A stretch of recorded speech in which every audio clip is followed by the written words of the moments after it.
और सीधे आपको लिए चलते हैं एजेंडा आज तक में, जहां पर जेडीयू नेता नीतीश कुमार पहुंच चुके हैं। मंत्री अब नहीं रहेंगे और इन सब के बीच शायद नीतीश कुमार जी की पहचान देश में एक ऐसे एकमात्र नेता के तौर पर इस दौर में उभरी जो शख्स प्रधानमंत्री बनने की दिशा में बढ़ रहा है।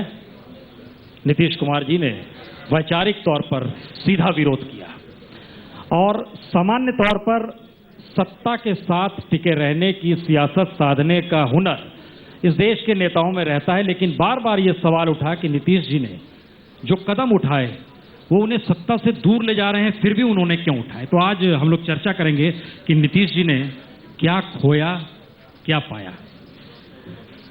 नीतीश जी, खोया क्या आपने? बहुत धन्यवाद, आपने ये मौका दिया। लेकिन जहां तक राजनीति का प्रश्न है, इसमें कुछ पाने की आकांक्षा नहीं होनी चाहिए, और जब पाने की आकांक्षा नहीं है तो खोने का कहां प्रश्न पैदा होता है। इसलिए कुछ पाने के लिए या खोने के लिए राजनीति करना, वो मेरे ये छात्र जीवन से ही मैं समाजवादी विचारधारा से प्रभावित रहा हूं। ऐसा नहीं है कि बाकी लोगों के बारे में जानने की या उनको पढ़ने की कोशिश नहीं की। हम लोगों के दौर में यूनिवर्सिटीज में जो खासकर स्टूडेंट मूवमेंट होता था, उसमें सिद्धांत पर, आइडियोलॉजी पर काफी चर्चा होती थी। ये वो दौर था। और फिर बिहार में स्टूडेंट मूवमेंट हुआ, बाद में जेपी का नेतृत्व मिला और एक बहुत बड़े जन आंदोलन का रूप उसने धारण किया, जिसको हम जेपी मूवमेंट से रूप में जानते हैं। तो उस समय तो हम लोगों के मन में यह भी बात नहीं थी कि कभी चुनाव लड़ेंगे। सत्ता की बात तो बाद में आती है। इसलिए जो बुनियादी, जिसको कहिए ट्रेनिंग पॉलिटिकल एक्टिविटीज की जो हुई है, वो इस रास्ते की ट्रेनिंग नहीं है। इसलिए बहुत लोगों को ये बात विचित्र लगती है। कई लोग कहते हैं ये अटपटा निर्णय, कोई सब कुछ ठीक हो, यानी सत्ता के लिहाज से व्यावहारिक राजनीति जिसको कहते हैं, प्रैक्टिकल पॉलिटिक्स के हिसाब से या पावर पॉलिटिक्स के हिसाब से। पावर पॉलिटिक्स में लोग ये न के न प्रकारे न सत्ता की कुर्सी पर बैठना चाहते, चाहे इसके लिए जो कुछ भी कहना पड़े। और मेरे हिसाब से आज की राजनीति में जो सबसे बड़ा संकट है, वो कथनी और करनी के फर्क का है। पावर में जाना है तो कुछ भी कह दो, जिससे भी लोगों को अच्छा लगे, लोग आपको वोट दे दें, वो कह दो। और फिर जब करने का वक्त आए तो पूरे मामले को डाइवर्ट करो, दूसरी तरफ ले जाओ। तो ये कथनी और करनी का फर्क है। अगर आप हमसे पूछिएगा तो ये सबसे बड़ा संकट है। क्या खोया, क्या पाया, ये महत्वपूर्ण नहीं। क्या होना चाहिए आखिर इस देश में? नहीं नीतीश जी, जैसे ही आपने कहा कि कुछ पाने की इच्छा नहीं थी, तो खोने का क्या गम, या खोएंगे क्या? मतलब ये आप गीता का वचन में आ गए हैं। कृष्ण भी ऐसे ही कुछ अर्जुन को समझा रहे थे, उस भाव में आप आ गए हैं। लेकिन सियासत अगर कर रहे हैं और जो बिसात बिछ रही है, उस बिसात में बीजेपी आपको मंजूर, नरेंद्र मोदी मंजूर नहीं। ये वाकई पूरा देश नहीं समझ पाया। नहीं, अगर कोई समझना चाहे तो जरूर समझेगा। लेकिन हुआ ये है कि अभी का एक ऐसा दौर चला है इस देश में कि कुछ भी देखने और समझने के लिए बहुत लोग तैयार नहीं।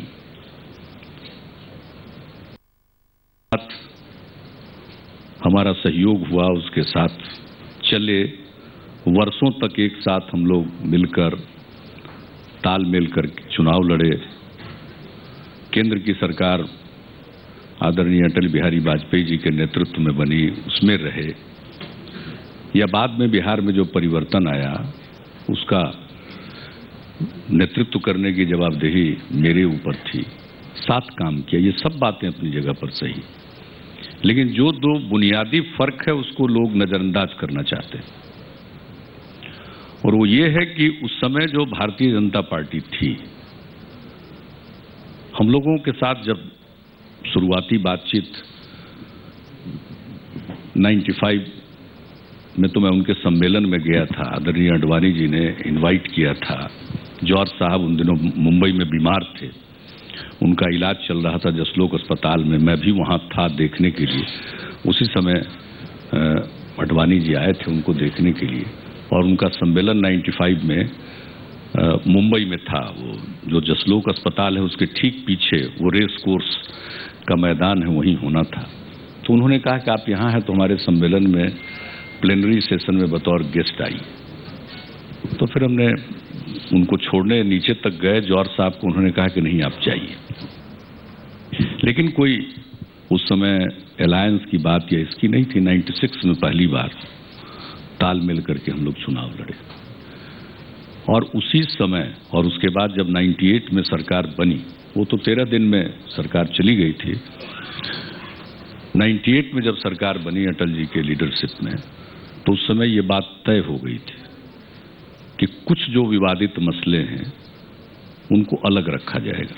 जो 3 मसले हैं आप सब जानते हैं, चाहे वो अयोध्या का मसला हो, आपसी बातचीत से तय होगा या कोर्ट के फैसले से तय होगा। आर्टिकल 370 को हटाने की बात नहीं होगी, और तीसरी बात थी कॉमन सिविल कोड थोपने की बात नहीं होगी। ये सारी बातें थी, चलती रही बात। लेकिन इसके बाद, और जो भारतीय जनता पार्टी का उस समय का लीडरशिप था अटल जी का, उस लीडरशिप में सबको एकोमोडेट करके, लोगों के विचारों की कद्र करते हुए देश में कोalition सरकार का संचालन बखूबी करके उन्होंने दिखाया, बगैर किसी का दिल दुखाए। और इंफ्रास्ट्रक्चर के क्षेत्र में और कई क्षेत्रों में बहुत सारे काम हुए। फिर भी खैर वो सरकार 2004 में तीसरी बार वो नहीं जीत सकी, एक अलग बात है। लेकिन इस दौर में जो बातें हुई, जब अटल जी की सरकार थी, तो उस समय एक बात आप गौर से देखेंगे कि जो हमारा फ्रीडम स्ट्रगल है, उसके जो वैल्यूज थे, मूल्य थे, उनके ऊपर किसी भी प्रकार का आघात नहीं हुआ। लेकिन अब जो एक नए अवतार में भारतीय जनता पार्टी सामने आने लगी, और ये दिख गया कि ऊपर से भले ही विकास की बात होगी, लेकिन नीचे समाज को बांटने की कोशिश होगी। तो मुझको लगा कि अब सत्ता में बने रहने के लिए, यानी ये तो सुविधा की राजनीति हो गई। तब तो मेरे सामने प्रश्न था कि हम सैद्धांतिक आधार पर चलें, इसका नतीजा चाहे जो कुछ भी हो। जिस समय हम लोग निर्णय ले रहे थे उस समय भी हम लोगों ने कहा, और ये एक व्यक्ति के कारण नहीं, पूरे तौर पर जिस ढंग से भारतीय जनता पार्टी बढ़ी, और माफ कीजिएगा अभी भी जो कुछ भी होने वाला, कुछ चीजें दिख रही हैं, बोलने में क्या दिक्कत है, ऊपर से तो विकास की बात होती रहती है, सबका साथ, सबका विकास, ये सारी बातें होती।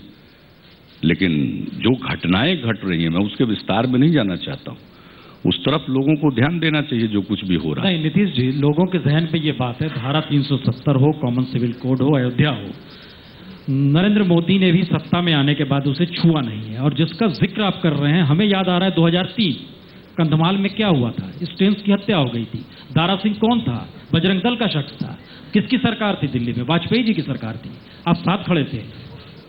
उस दौर में नहीं हो रहा था, ये आप कैसे कह सकते हैं? नहीं, लेकिन बात में क्या हो रहा था, कन्वर्सेशन खूब चल रहा था ईसाइयों से, ठीक बात किया जा रहा था। ठीक बात है, लेकिन उस समय जो केंद्र की सरकार थी उसकी भूमिका क्या थी, इसको भी देखना चाहिए। या उसके पहले भी अटल जी ने तो खुद कहा था कि राजधर्म का पालन होना चाहिए। देखिए, एक वही दौर है, और उसके बाद से तो एक तरह से उनकी पॉलिसी बदल गई। उनको लगा कि अब ये कट्टरपंथ की ओर जाना चाहिए। भारतीय जनता पार्टी में अटल बिहारी वाजपेयी जी का जब तक नेतृत्व था, वो उदारपंथी था, और बाद में ये कट्टरपंथी नेतृत्व है। तो इसका अंदेशा आपको पहले हो गया था कि ऐसा हो? बिल्कुल सामने अब दिख रहा था कि अब किसी के हाथ में कुछ नहीं है।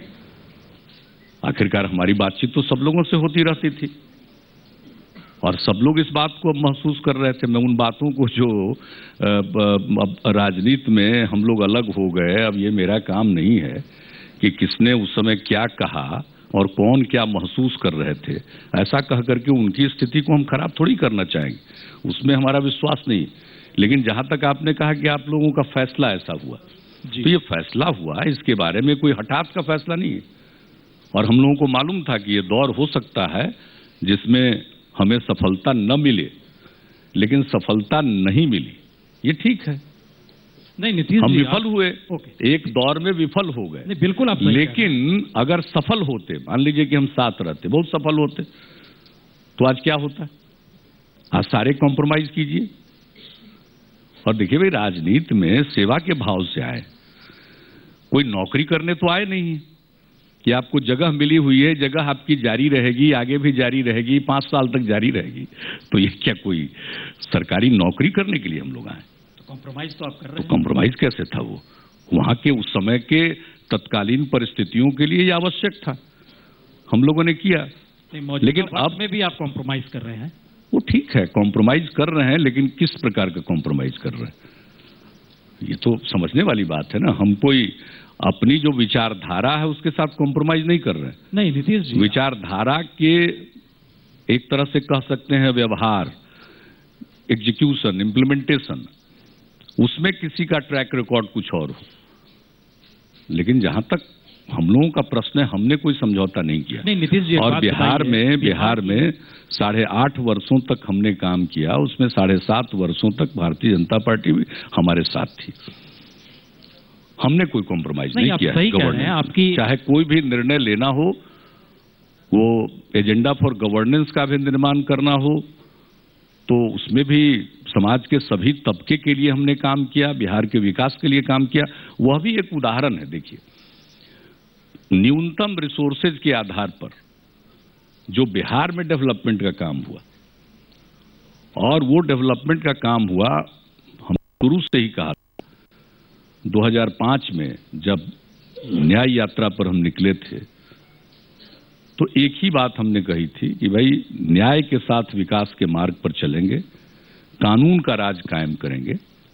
और आज जो बिहार के लोग बिहार के बाहर बिहार की परिस्थितियों के मुताबिक अपमानित होते हैं, मजाक के पात्र बनते हैं, तो इस तरह का बिहार बनेगा, कम से कम देश में कहीं जाएंगे तो बिहार के लोग इस कारण कि वो बिहार के रहने वाले हैं या बिहार का बुरा हाल है, उसके चलते कोई वो मजाक के पात्र नहीं करेंगे। उसको हम कहा करते थे कि बिहारी कहलाना अपमान का विषय नहीं होगा, शान का विषय होगा। तो ये तीनों पर काम किया और उसके आधार पर आप इवेल्युएट करिए। कानून का राज कायम हुआ, ग्रोथ विथ जस्टिस हमने कहा, न्याय के साथ विकास, इंसाफ के साथ तरक्की, हर इलाके का विकास, समाज के सभी तबके के कल्याण के लिए काम हुआ। और एक से एक नए इनिशिएटिव हुए। और हमने एजुकेशन पर बहुत जोर दिया, इंफ्रास्ट्रक्चर और लॉ एंड ऑर्डर, इन सब चीज़ों के अलावे एजुकेशन पर ध्यान दिया। लड़कियां स्कूल में नहीं जा पाती थी, गरीबी के कारण माँ बाप गांव में स्कूल नहीं भेज पाते थे, लड़कियों को कपड़े चाहिए थे। हमने शुरू किया लड़कियों के लिए पोशाक योजना, उसकी साइकिल योजना। बिहार जैसे सोसाइटी में, जहां पटना शहर में कोई लड़की साइकिल नहीं चलाती थी, गांव गांव से लड़कियां साइकिल चलाकर स्कूल जा रही हैं। वो सिर्फ लड़कियां स्कूल थोड़ी पहुंच रही हैं, उनके अरमानों को भी पंख लगे हैं। और दूसरी बात है कि समाज के सोच में, मानसिकता में बदलाव आया है, तो काम करने का मौका मिला तो हम लोगों ने ये काम किया। नहीं आप तो हम तो इसी तरह से काम कर सकते हैं। पहचान ही रही सुशासन की। हमारा सवाल सिर्फ, या लोगों के जहन में सवाल है, एक सुशासन के जरिए काम करने वाला शख्स के सामने विचारधारा आ जाती है और विचारधारा के तहत वो सुशासन को छोड़ देता है और कहता है कि ना, अब मैं सीएम भी नहीं रहूंगा और एक बड़ी लड़ाई के लिए मैं कूदने जा रहा हूं। ये दोनों का अंतर्विरोध क्या है? नहीं, इसको या तो आप काम करते रहते। देखिए, गवर्नेंस और गुड गवर्नेंस। नहीं, 2005 में बीजेपी आपके पीछे खड़ी थी, वो लालू प्रसाद यादव बाहर थे। अब हमें बताइए, आप जो बिहार घूम रहे हैं उसमें आप एक टेप सुनाते हैं, नरेंद्र मोदी कह रहे हैं कि 15-15 लाख रुपए दे दूंगा जब काला धन आएगा।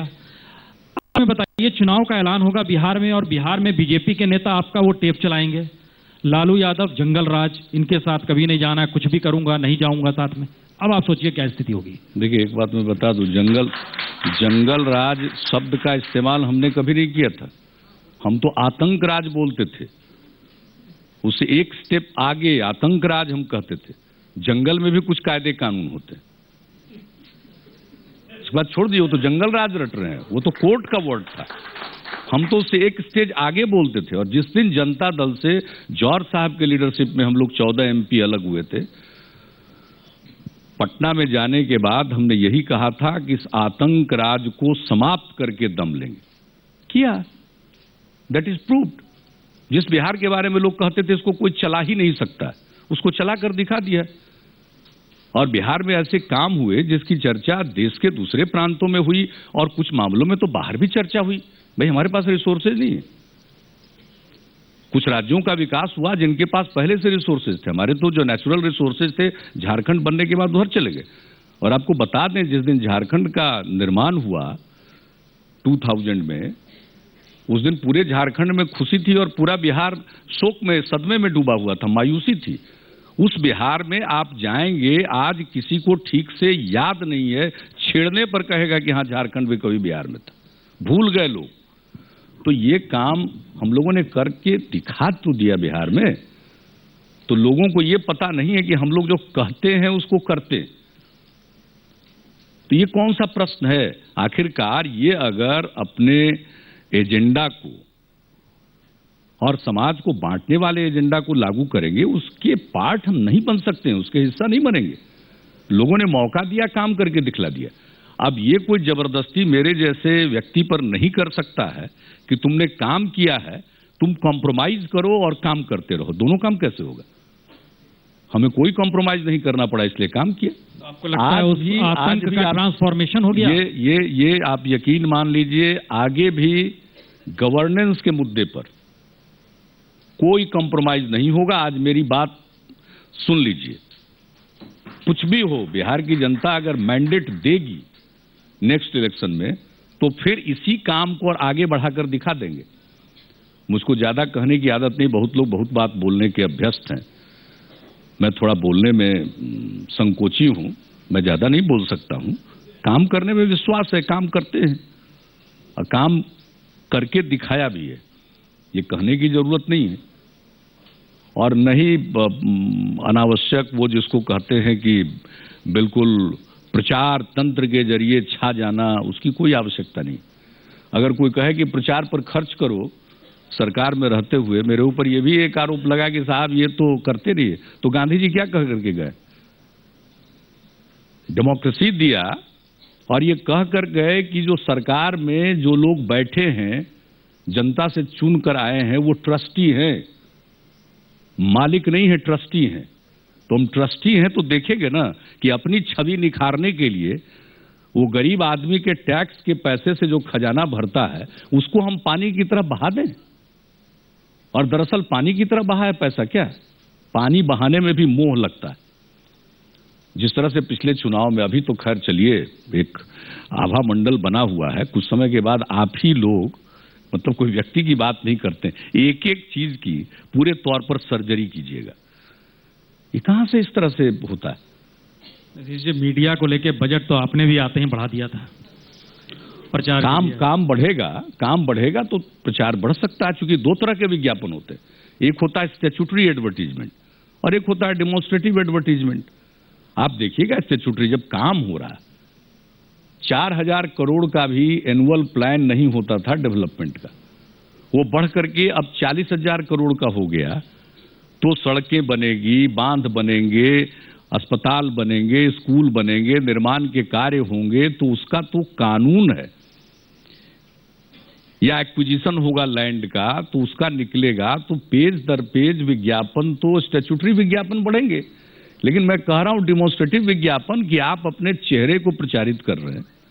अरे काम कीजिए, लोगों के दिल में जगह बनाइए।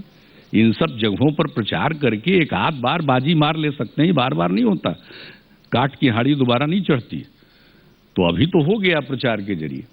तो मैंने एक संदर्भ में उसका उल्लेख किया, काम किया, ज्यादा नहीं बोलना है, काम कर देना है। काम तो लोग देखते हैं ना।